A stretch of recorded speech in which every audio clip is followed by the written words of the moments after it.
Namaste, all you MCU fans. It is time for another relaxing, invigorating episode of True Believers.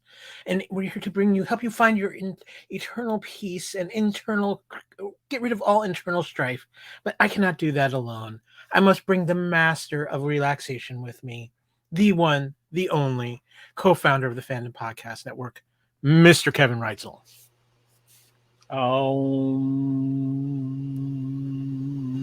I am hurting for a yurtin. Hey, what's up? I'm relaxed. Are you now? The other good thing I can say about Kevin is he's never ghosted anybody. He might have been ghosted a few times himself, but he has never ghosted anybody. I think so. Yeah, it's not a crappy feeling to be ghost, and a crappy thing to do to ghost. So yeah. Absolutely. But it is, once again, time for the latest episode of True Believers. And we're going to be talking all things She-Hulk in this episode, specifically Episode 7, The Retreat. But before we do that, we got a little something we haven't been able to do in a while. It's time for Snit, Thwip, and Kapow. Let's get to some MCU news. Mr. Reitzel, we have a very interesting piece of MCU news that's hit in the last couple of days. When I've been able to follow the news, for all you listeners down there, I happen to be in the Southwest Florida area. It's been a little interesting down here. But Armor Wars, the Disney Plus series that everybody's been waiting for, that was going to star Don Cheadle and be based off the classic Iron Man Armor Wars story, is being changed from a Disney Plus series to an actual film, and it looks like phase 6 of the MCU, Kevin. But not only do we have that, there's some rumors of a certain Marvel villain possibly making a return. He might do a little dance. Hammer. Let's see some Justin Hammer. Kevin, are you saying it's going to be Hammer time? I just see him dancing, doing his little dance like during the expo, the Tony Expo, you know. There are rumors that Sam Rockwell will reprise his role finally as Justin Hammer in this Armor Wars series. For those of you who aren't familiar with the concept of Armor Wars, in the comics it was Tony Stark's story, but Iron Man technology was put out into the world by a corporate espionage, and the Iron Man went after anybody who was using Iron Man tech in their armor. Let's just say it did not go well with certain people, and it led to some conflict between him and Captain America and the Avengers and all kinds of stuff. So it's a classic Iron Man storyline. A lot of people consider it one of the best Iron Man storylines ever, Kevin. Obviously, they're switching it up for Don Cheadle. Hold on. But we don't have Iron Man anymore. So why is this interesting? It's interesting because the concept is still very cool. It's also supposed to be like spinning right out of the Secret Invasion Disney Plus series. Mm-hmm. There's also two other rumors that are floating around. One is that we will, if I could talk, we will see the return of the White Vision played by Paul Bettany in Armor Wars. And there is a lot of fan speculation, hence why I say fan speculation, but there's a little hint dropped. This could lead to possibly a return of Robert Downey Jr. as Tony Stark in some form or fashion in the MCU. How? So, well, he's like an AI type of thing, or it could be an AI thing, multiverse kind of thing. It could be, he zapped himself with Infinity Stones. Who knows? Just give me Harley all grown up, rocking a suit or something, being involved. Yeah. I need an older Harley. I need that connection to Iron Man 3, and that we got teased at Stark's funeral in Endgame. Just give me an older Harley. Come on, just do it. I also have a very sneaking suspicion I would not be surprised to see the Iron Heart character that's being introduced in Black Panther, and we'll be having her own Disney Plus series later on. But Kevin, come on, let's be honest. It's all about the return of Justin Hammer. Yes, I'm excited for Justin Hammer. Or did he? Hold on, am I getting him confused? Did he go on a starship with some people? And he was like the security officer, and he didn't want to die. That was like Earth 319 or something like that. Okay, yeah. Because there were some people that came and asked for him and the ship's crew for some help. Hopefully he's balancing his time in his Hammer ways. So he went by some strange alias in that too, didn't he? Like G or something like that. Something Guy. like that. Yeah, Guy. Yeah. That was what I thought. We just call him Red Shirt. It never ends well. But guys, we are here mainly to talk about the latest episode of She-Hulk. So without further ado, let's talk about that. But before we do, yes, we are going to be diving deep into episode 7 of She-Hulk Attorney at Law, The Retreat. We're almost there. We're almost to the end, but this is another fun episode of She-Hulk, in my opinion, Mr. Reitzel. Would you care to take us into phase 1? All right.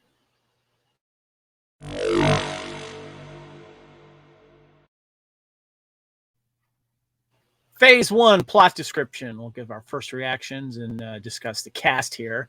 And as Kyle mentioned, this is She-Hulk Attorney at Law Episode 7 The Retreat, aired on September 29th, 2022.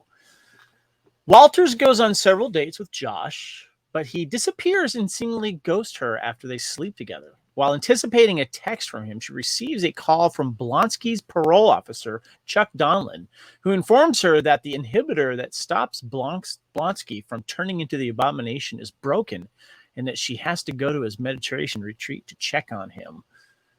In She-Hulk form, of course. When she arrives at the retreat, Manbull and El Aguila accidentally destroy her car, forcing her to stay there until it can be towed away. The retreat lacks internet and cell coverage, even though Walters continues to nervously await a response from Josh. She attends a group therapy session with Blonsky, Manbull, El Aguila, Porcupine, Saracen, and Wrecker from the Wrecking Crew. Hold on. I don't even know if you remember who Wrecker was. Well, previously on this guy. He's part of the Wrecking Crew, that had the enhanced weapons and tried to attack her. Asgardian construction weapons. Yes, thank you. Okay, good. And we're back. Wrecker, who she is convinced to delete, they all convince her to delete Josh's contact information and let go of her feelings towards him. 3 days earlier, a flashback shows that after sleeping with Jen, Josh copied her cell phone, got a sample of her blood, reveals himself to be hulking, and took a voyeuristic photo of her sleeping. Creepy. We did have a post-credit scene. So the plot thickens. Overall, a fun episode. We had the fourth wall, of course, break, where Jen invokes the second previously on to introduce the Wrecker, who is staying at Blonsky's retreat. We had some credit animation scenes of note. El Aguila, quote, matadoring in a college dorm room hallway while wearing a matadoring Letterman JV jacket. And Jen meditating, sitting cross-legged with the group at the retreat, probably yurting. And also Porcupine dropping off his suit at the dry cleaner. Kyle, your first reactions to this very funny episode. Well, before I get to my first reactions, Kevin, I'm just going to warn you now. No using your bioluminescence during the podcast. All right. You don't want to know what I have that attached to, but good call. That's hence my call. No, this episode definitely was not in the direction I was expecting it to go, but it was a lot of fun. It's great to see Tim Roth back as Blonsky.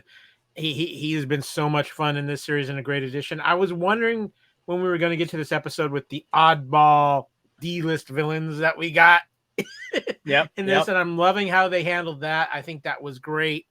Obviously, Josh is evil and he's hurt my Tatiana, so I am going to have to hurt him. But he's on the S list. Mm-hmm. Yeah, more than that, he's on the Jen Smash list, I think, at this point. Yes, that's true. Jen Smash list. Well said. But no, just a very fun episode. Obviously, set up, I think, finally for what will probably be a little bit more comic book type heavy episodes for the last 2 episodes of She-Hulk, with what they're setting up. Okay. But I think it's very obvious to me too that things that are happening this are going to continue on into future Marvel products at this point. Yes, agreed. I had a lot of fun with this one. It was fun seeing these interesting characters part of this group therapy. Did a little research, found out they were all introduced in Oddball Comics. one here, one there, having their own little weird things. And these characters are all sort of either mutated or enhanced. I used the mutated word. You use the M word. And I laughed. It was so funny. The scene where look, I'm a man bull. I'm not a mechanic bull. I was like, yeah, I heard that. I'm like, that's a Reitzel joke. That's just Reitzel wrote that. No, that sounds forced. Really? So I got a question for you, Kyle. Mm-hmm. So, what's his name? Saracen. Question, by the way. A couple of things regarding Saracen here. Saracen suggests Joss was just getting close to Jen in order to get her blood. But it's established that Saracen believes he's a vampire and he has a strange obsession with blood. Everyone at the retreat thinks the notion is crazy. Turns out that that's the exact reason Josh was trying to get close to Jen, although it seems he's not exactly interested in drinking it. Also, Saracen can be in broad daylight. But I have a question for you, Kyle. There was an offhanded remark that Manbull says to Saracen, saying something about you're not your father or something like that. And Saracen goes, let's not talk about my father. Who's his father, Kyle? Come on. I think if I remember correctly, because Saracen's not been used that much in the comics, but I always think he referred to Dracula as his father. Okay. So I find this interesting because we got teased a little tiny bit to vampiric notion in Eternals. We know that Blade is coming out. Can I hit you with a quick timeout on the Blade? Since you said Blade, Kevin? Yeah, only if you do it. Okay, well, I'm going to do it because no, you got to do the Zach Morris timeout. Zach Morris timeout. There you go. A little bit of news on Blade. I just want to hit real quick. The director that was set up to direct Blade has left that production. It looks like Sam Raimi is going to step in and be the new director on Blade. It's going to push Blade back into probably about 6 to 8 months on its release date because it's pushing back the start of filming on that. But yeah, it looks like Sam Raimi is going to return to the MCU this time to direct Blade. Interesting. Okay, I saw something else on Blade, Kyle. The time frame that most of it will take place in 1800s up to the 1980s. Did you hear that or read that? Yeah, I did see that. I did see that rumor about the script. I think that would be very cool. I think it's going to establish some history of the MCU in that. I wouldn't be surprised too if it doesn't tie into something that's coming out in just a short period of time, and that is Werewolf by Night, which is going interesting. Okay, all right. So we're getting into the supernatural side of Marvel. That's what you call that, the vampires and werewolves, the supernatural side and stuff like that. All right. So cool. Well, we got a man bull, and he offhandedly says, experiment gone wrong type of thing. I don't know if you caught when he said that, kind of offhanded. So yeah, there we go. Okay, well. Curious about the dad thing. Anything else regarding the episode before we dive into the deep stuff in the cast? Just want to say too, with this group of villains that they use, these C and D list villains.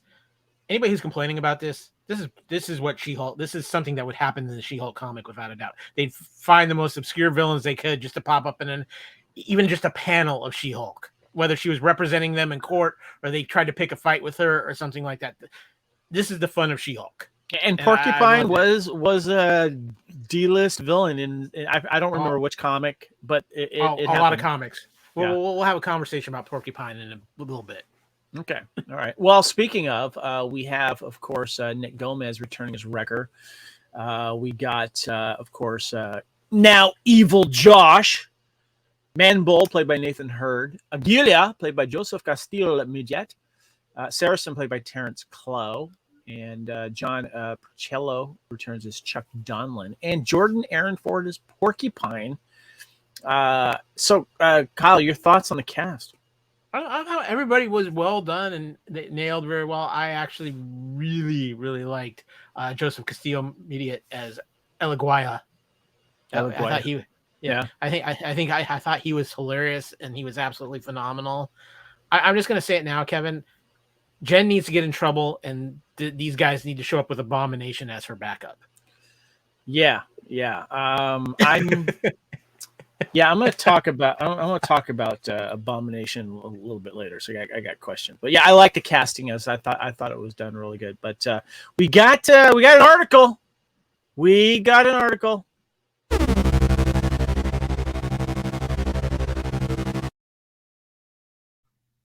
Our friends at Den of Geek, Lacey Bauer, is back talking She-Hulk Attorney at Law, Episode 7, The Retreat. She goes on to say, part of the apparel of She-Hulk Attorney at Law is that it so wholeheartedly embraces its sitcom format. So we probably shouldn't be surprised that this week's installment opens with a kind of adorable dating montage where we get to see Jen get all giddy about finally going out with that nice guy, Josh. That she met at her friend's wedding last week. But because this is also a Marvel show with supervillains in it, maybe we should have known that there was more going on here than just a cute date. And we speculated about that in the last episode, Kyle.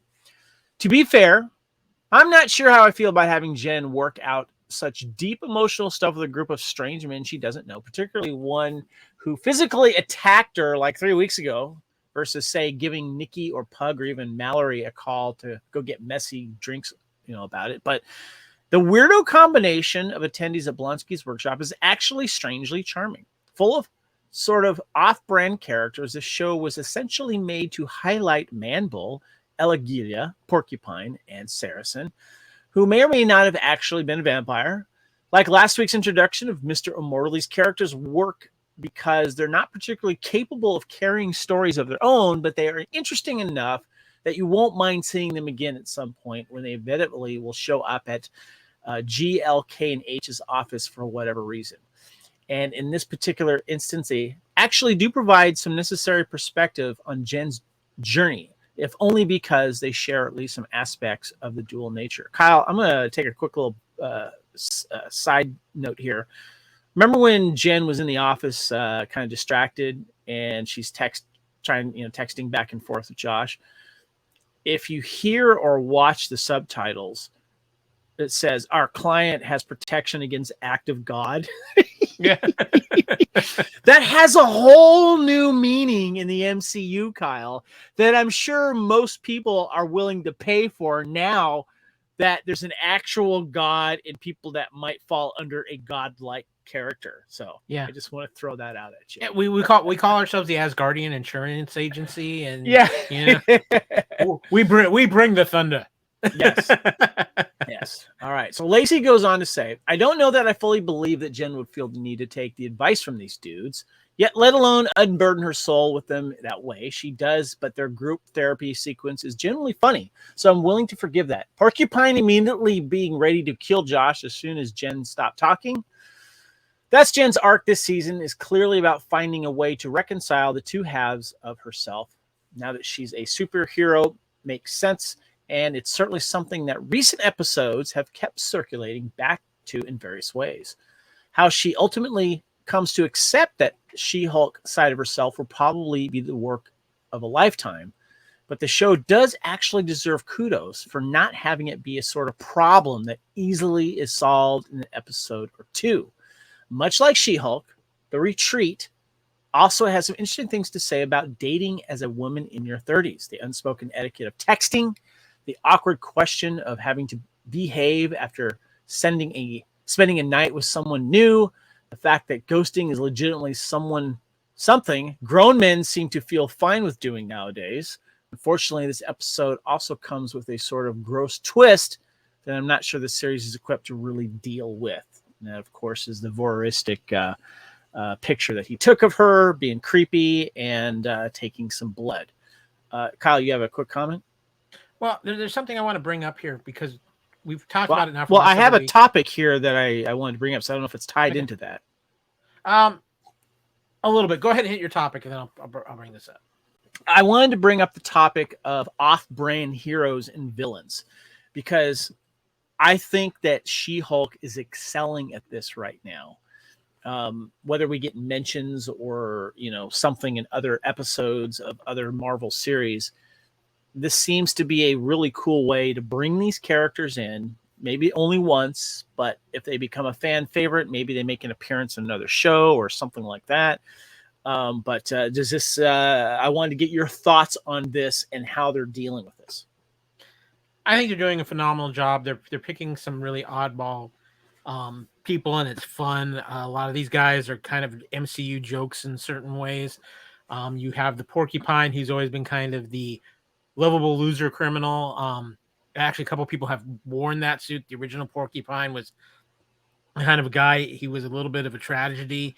He tried to redeem himself and become something better, trying to help Captain America in the middle of the battle. He fell on one of his own quills and it went through his heart.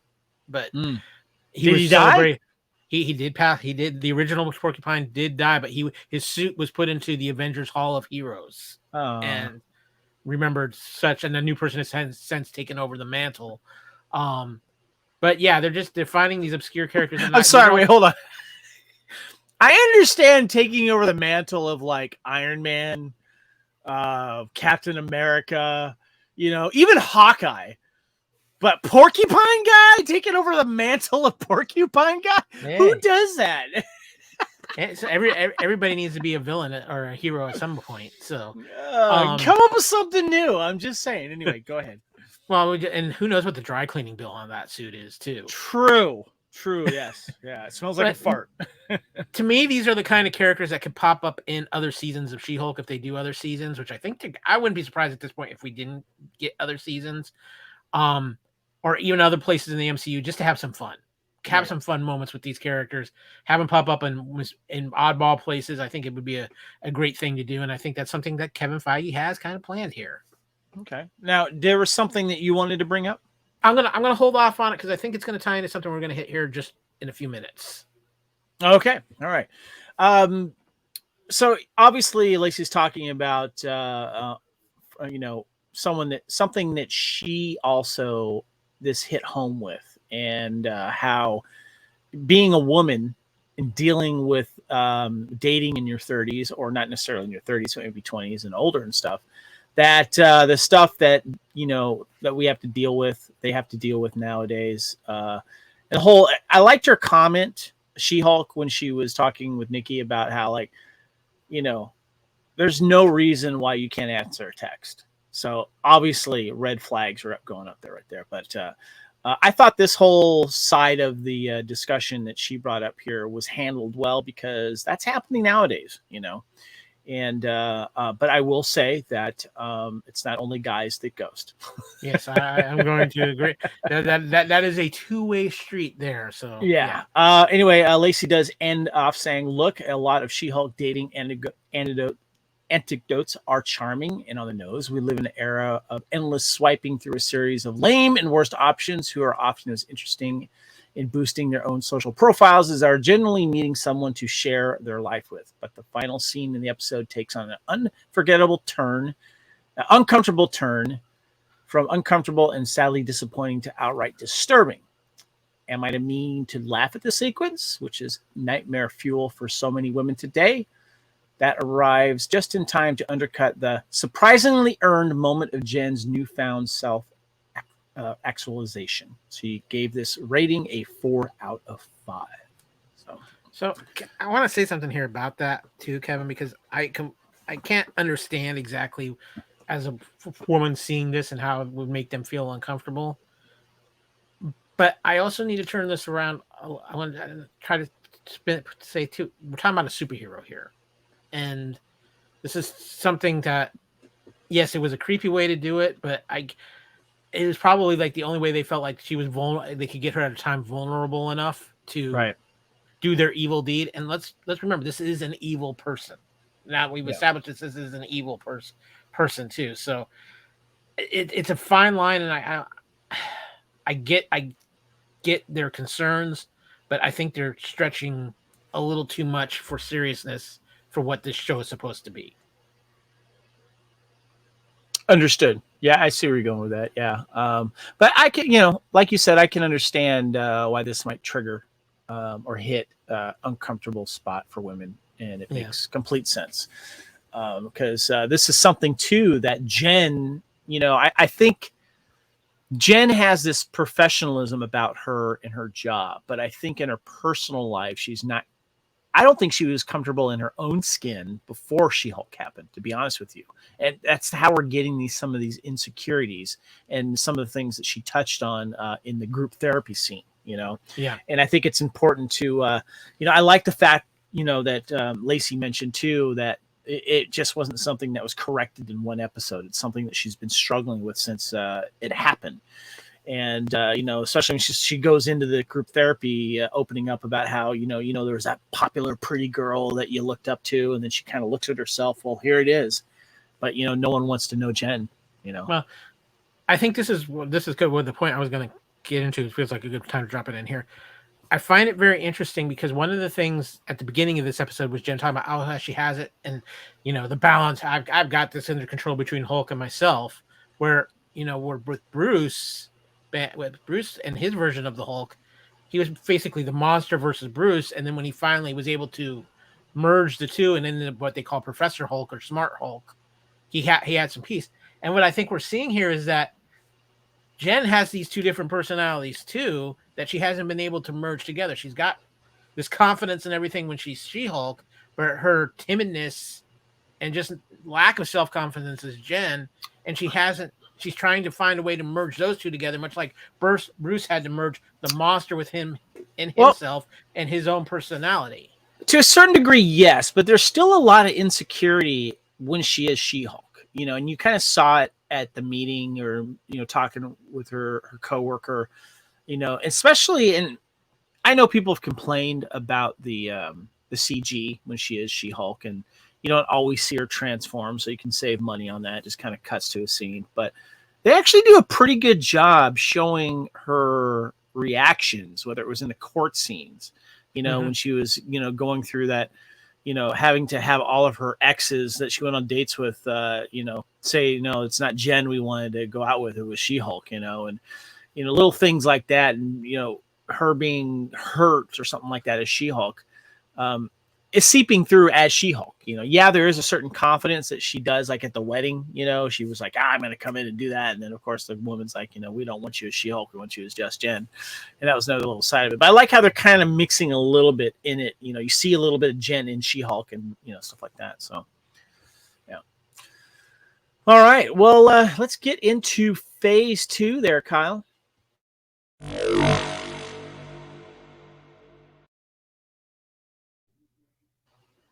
Phase 2, we've got some trivia and some tropes here. So the tow truck driver is played by David R. Sardi, assistant director of Avengers Infinity War, Avengers Endgame, Loki Season 1, and some episodes of WandaVision Season 1, and She-Hulk Season 1. And also tied into that, the tow truck's company's name is Slott, a mention to the comic artist responsible for the She-Hulk 2004-2005 run, Dan Slott. Did you know that, Kyle? Yeah, Dan Slott. There's two really famous people who have worked on She-Hulk that have considered the defining people who've worked on She-Hulk as both writers and artists, and that is the great John Byrne and Dan Slott. Dan Slott also has had a pretty good run on Spider-Man a couple of different times. They're kind of known more for their comedy way that they play up She-Hulk, and so gotcha. A lot of what we've got inspired from that is especially from the Dan Slott run of She-Hulk. That takes good writing to do that, to keep good comedy rolling in a comic book like that. So yeah, that's pretty cool. So the scene that Jen is watching, the Great Muppet Caper, when you see Miss Piggy pulling in her strength and trying to get out of jail. By the way, the Great Muppet Caper is my favorite movie of all the Muppets. That is my favorite Muppet movie. I love, love, love that movie. I crack up every time that one weird Muppet says, "I've got the paper towels." I don't know why it's so funny. What's your favorite Muppet movie, by the way? Yeah, I'm a big Muppet Caper fan, but I'm also a big fan of the Muppet Christmas Carol. Yeah, that comes in second for me. So yeah, I always watch that during Christmas. But anyway, I don't know if you know this, but She-Hulk's on Disney Plus. So is the Great Muppet Caper. Yeah, well, we were crossing the streams a little. We had our little surreal moment with Jen watching Disney Plus. I want to do my fourth wall breaking moment that I want to see coming up with Jen Walters, aka She-Hulk. Okay, say she's just like talking with Nikki, right? Okay. Oh yeah. Hey girl. Yeah, I know that case was pretty bad. Oh, but have you been watching that new show? Oh yeah, it's on. What's it streaming on? Oh, I think it's on Netflix. It's not on Disney Plus.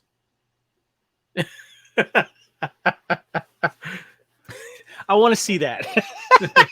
I want Disney Plus to be canonized in the MCU. That's what I want. Is that asking too much? I don't know. Okay. The episode overall cements Blonsky's own turn, as it turns out that he was genuine in his desire to open a meditation retreat and offer counseling to other superhumans. All the other superhumans at Blonsky's retreat are quite friendly and generally seeming like good people who are just there working out their various issues. I have questions about that, Kyle. I'm going to bring up later in what is it? What is that called? It's plot analysis. Yeah, phase 3. That's what it is. Sorry. Among the scenes at the beginning, Jen is showing attending a meeting concerning the clients whose insurance policy offers acts of God, which she tunes out in favor of texting with Josh. I wonder who or what clients that they were talking about. And like I said earlier, Kyle, I think that's the probably the premium to have with any insurance nowadays for the MCU. Yeah, exactly. Of course, as I mentioned before, Manbull makes a mechanical bull pun to protest having to push Jen's car. Manbull, do I look like a mechanic? My name is Manbull, not Mechanical Bull. Alejandro goes, whew! How long have you been waiting to say that? Jen says, yeah, I felt very forced. Now, Kevin, this seems like an appropriate time to bring this up too.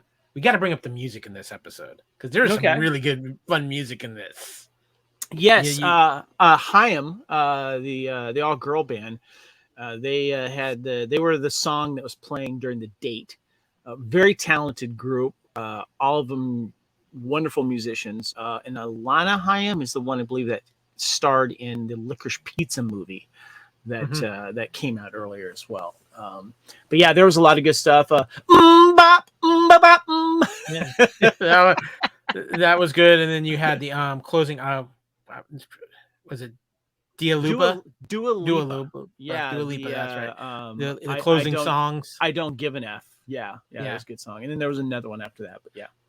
This is the second week in a row that She-Hulk's thrown some pretty good music into an episode. So they have been showing in some really good music. A lot of really good kind of power music as well, stuff that makes you feel good and stuff. So yeah. But anyway, that's what I've got for trivia. What do we got come up after the break, bro? I think it's time to get into a little plot analysis. Maybe talk a little bit about some issues with separate identities, and I think we probably have a few MCU ties, comic ties in this episode. So, yep. Oh, Josh is bad. Yes, that's true. Yeah. But with that, let's take a quick break and tell you what else is happening on the Fandom Podcast Network.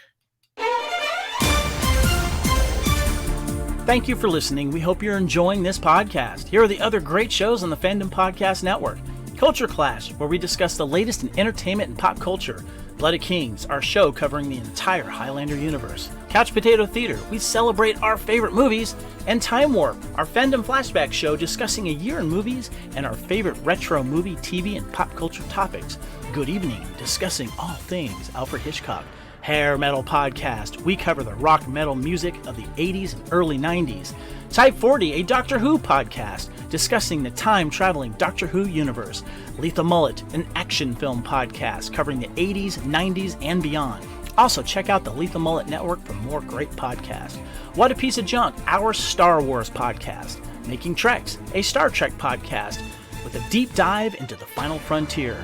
The Fandom Show, our Fandom Podcast Network live YouTube show discussing the hottest topics in fandom. The True Believers MCU podcast, discussing the Marvel Cinematic and Television Universe. Union Federation, our Star Trek and the Orville Show. And we're proud to welcome the BQN Network to the Fandom Podcast Network. Please visit our friends on the BQN Network, a Star Trek Universe podcast that also includes your favorite topics, movies, history, superheroes, and more. You can find the Fandom Podcast Network on YouTube. The Fandom Podcast Network is also on all major podcast platforms. The Fandom Podcast Network audio master feed is on Podbean at fpnet.podbean.com. You can find the Fandom Podcast Network on Facebook, Twitter, and Instagram. You can email us at fandompodcastnetwork@gmail.com. Thank you so much for listening, and remember, respect others and enjoy your fandom.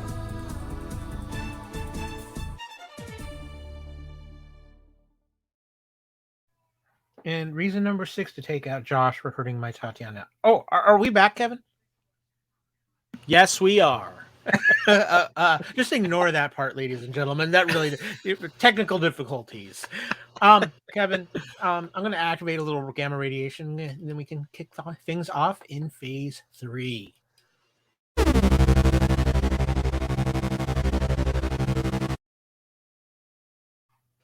I'm going to be completely green by the end of this from all this gamma radiation. I'm just saying. What do we got going on in phase 3, Mr. Reitzel? Well, we have the plot analysis and ties to the MCU. We've kind of covered that already. There hasn't been really anything big that's come out of She-Hulk that I think will tie us directly into something else that we haven't already done. But, you know, when we get into the plot analysis here, I have more of Lacey's article regarding Blonsky. And I want to start off with a question for you, Kyle, and our listeners and watchers here. Who in the group do you trust to stay good? Is there anyone in the group you're like going, I don't know if I trust him? I bring this up, and I'm going to get into what Lacey said here in just a second. But this all starts because Emil Blonsky's inhibitor stops working, basically.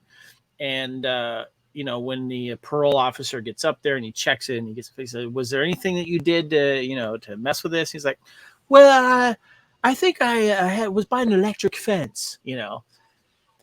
I would say I don't believe that. And 2, I think that even though he is doing his thing as a counselor up there and playing that side of the coin, I think he might have been testing the reaction and the response he would get if his inhibitor were to stop working and what would happen and what he would have to deal with. Now, I'm going to ask you in a second, Kyle. I just want to mention what Lacey says regarding Blonsky. And of course, Jen clearly finding herself to reconcile with the two halves of herself. Perhaps it's because we've had a couple of episodes with no major MCU guest stars, or maybe it's due to the fact that he simply appears as himself rather than the Abomination. But the return of Emil Blonsky this week actually managed to feel like an organic part of the show's larger story. Now, the head of the new meditation retreat that appears to exist to give super-powered individuals and vague supervillain wannabes a chance to work out some of their larger emotional and existential issues with a surprising amount of chickens. He and his crew of D-list weirdos are actually fairly entertaining TV. Kyle, my question to you that I've already asked. Okay. Well, I first of all, I wanted to say, I was thinking about this. Are the characters in this episode the freaks and geeks of the MCU? Yes, definitely. Now, you know, I don't trust Blonsky. But I need to ask you a question before I have you answer the big question I put at the top of this, Kyle. Okay. Has the Abomination ever done good? Has he ever allied himself with the good guys in comics?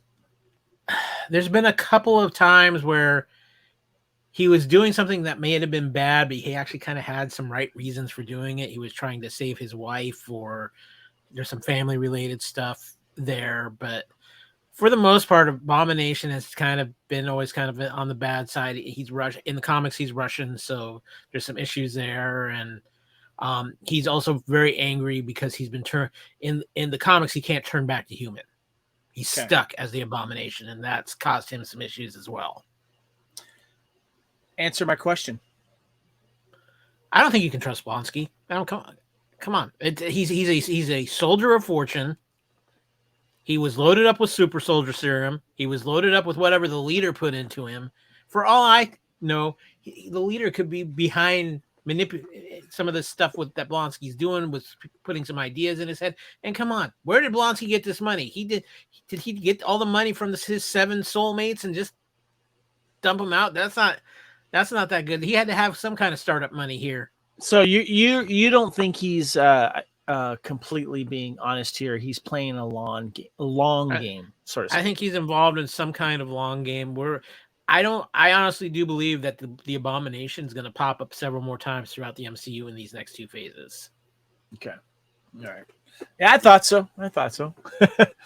All right. Let's get to the B plot here. Josh is bad. The reason Josh didn't call Jen is shown at the end of the episode when it's revealed in the league with people that who want Jen's blood. He's in league with these bad guys. Then a geek goes on to say, because of course Josh isn't just some guy that Jen met at a wedding. He's a stealth operative playing a long con to get close enough to steal her blood for some unnamed big bag called Hulk King, who I think we can all agree will inevitably turn out to have ties to that gross intelligentsia website and probably be a generally bad dude. Dating is a literal nightmare, seems to be an unspoken theme of this show, and I would personally give a lot for Jen to meet some nice, boring paralegal to have uneventful dinners with for a few episodes.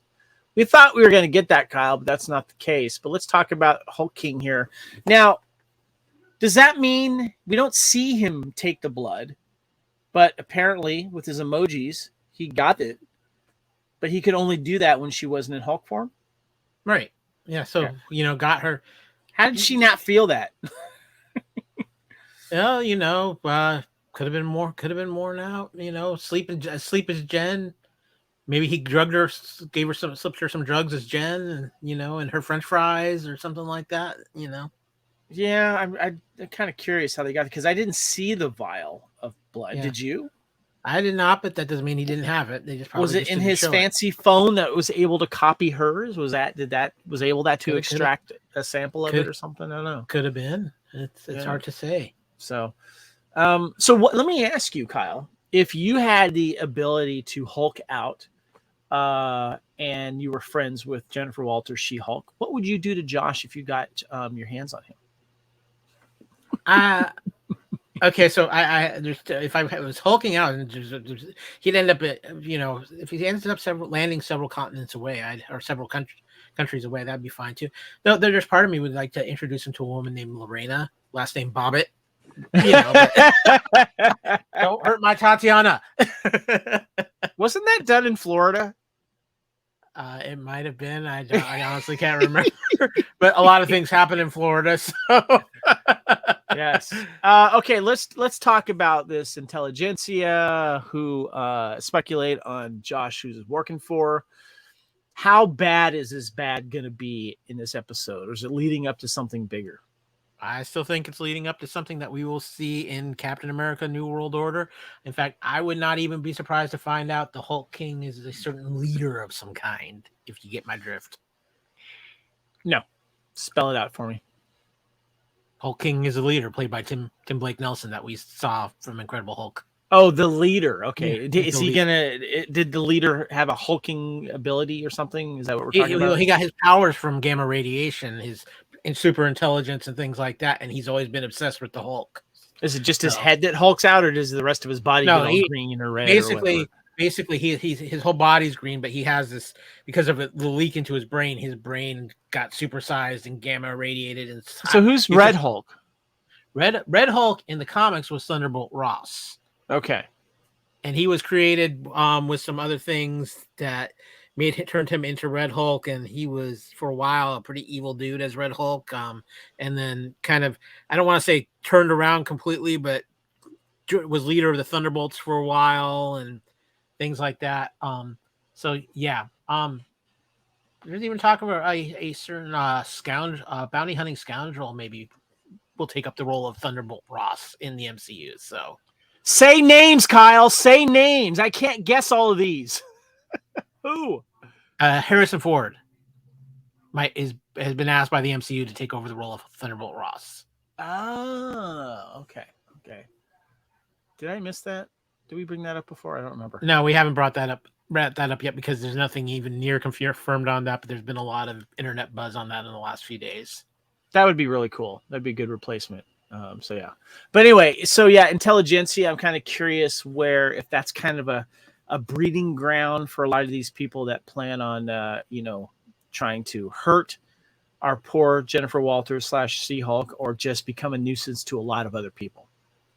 Yes, and just I personally just feel like too that they are setting up something bigger. And there's another thing that they've been hinting at is that it looks like there's a very good possibility with everything they're building that we could see Jennifer Walters in Captain America: New World Order too. That they could be setting up an appearance for her in that.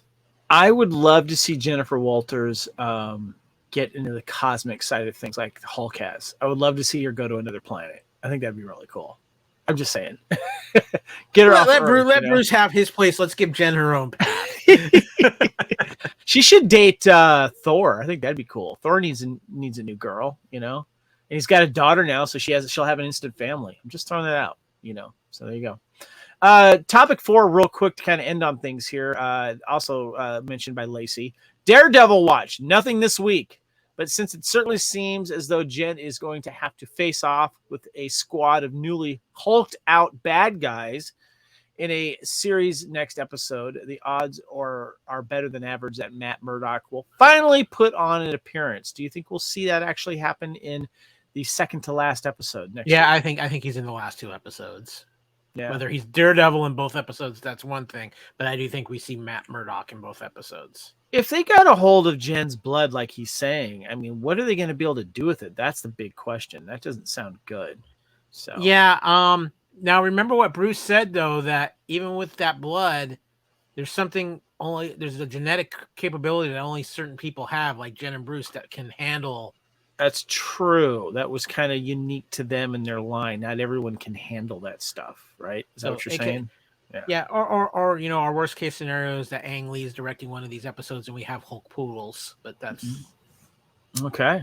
All right. Well, let's get into phase 4, our final thoughts and next week's predictions.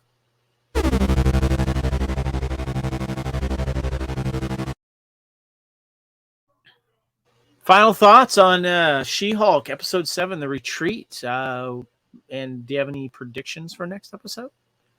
First of all, this episode was a lot of fun. I was actually kind of surprised we got an episode like this, considering what last week's episode was with the wedding episode.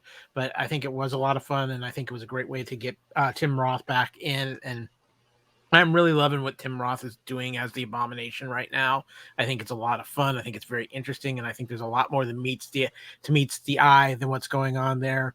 And I still think Wong's probably teleporting him to superhero ultimate fighting fights every now and then, just because. It sounds like a Wong and Madison get bored on a Friday night. They call up Blonsky, hey, let's do this thing.